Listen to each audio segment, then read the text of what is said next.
Queridos, a graça e a paz do Senhor seja conosco. Eu quero, nesta quarta-feira, 15 de julho, conversar um pouquinho com vocês sobre os pessimistas.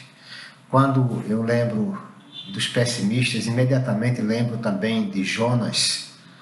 Jonas se encontra no texto bíblico como um profeta chamado por Deus para levar uma mensagem a um povo, na verdade, um povo que havia escravizado o povo de Deus, e Jonas, tendo esse chamado, na verdade, tenta fugir do chamado, se recusa a cumprir essa missão que lhe é dada, porque ele estava certo que sua tarefa certamente seria um fracasso por conta do próprio povo para onde ele era chamado a levar a mensagem de Deus. E Jonas assim tenta fugir, compra uma passagem para Tarsis. Tarsis está exatamente na direção oposta daquilo que Deus queria para ele, e assim esse pessimista acaba indo bater lá na cidade onde Deus o havia destinado, e chegando lá, na verdade, sua missão vai triunfar, mas mesmo triunfando, ele fica frustrado, fica irado, ele fica melancólico, porque ele não queria ir para Nínive, ele era o emissário de Deus para Nínive, mas ele não queria fazer aquilo que Deus desejava que ele fizesse. E como um bom pessimista, ele sempre estava insatisfeito. Nunca Jonas se encontrava satisfeito. E eu fico pensando assim, se de repente aquele povo não se convertesse, é possível que ele ficasse com aquele sentimento de tristeza, de ira, de melancolia, porque o povo não se converteu e o seu trabalho foi inútil. Ele teria levado até o fim a sua missão, mas uma missão sem fazer sentido. Quando a gente olha para o texto, o povo se converte e mesmo assim Jonas se sente mal. Se sente mal por ter descoberto que a sua visão em relação ao mundo era completamente equivocada, era uma visão desalinhada da visão de Deus. Um pessimista sempre tem a visão desfocada daquilo que é o propósito de Deus. Um pessimista não consegue ter sua visão alinhada com Deus. E eu fico imaginando, sim, que quando se obtém sucesso na missão, por exemplo, o sucesso de Jonas lhe tirou o chão.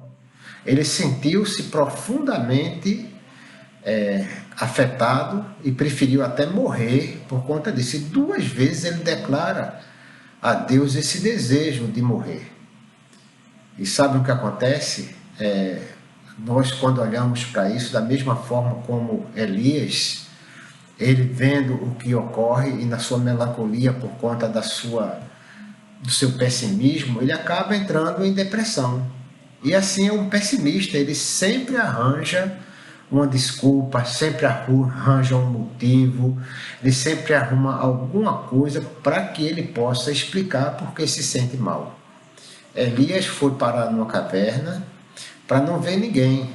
Jonas, por sua vez, se afastou, foi para o lado da cidade, para que ele não fosse visto por ninguém. Ali ele constrói uma tenda, um abrigo para ele, se senta ali à sombra e fica ali de olho na cidade para ver o que é que ia acontecer. Quando nós pensamos no que seria a expectativa dele, é possível que a expectativa dele fosse a pior possível. Porque para um pessimista só o pior lhe interessa, essa é a grande questão. Ele só veria o pior. Esse era o olhar dele. Os pessimistas parece que andam sempre de óculos, com a lente escura, vendo as coisas nubladas, escuras. O seu pessimismo lhe impedia de ver a conversão do povo de Nínive. Impedia de ver que Deus estava agindo por intermédio dele, como profeta, levando o povo a converter-se. Foi o pessimismo de Jonas que impediu a ele de ver, por exemplo, que uma planta crescia ali ao seu lado, como demonstração da providência cuidadora de Deus. É assim, o pessimista não consegue ver aquilo que Deus faz. Nós precisamos, sim, meus irmãos, aprender com o pessimismo de João para que tomemos providências e vivamos de forma exatamente oposta.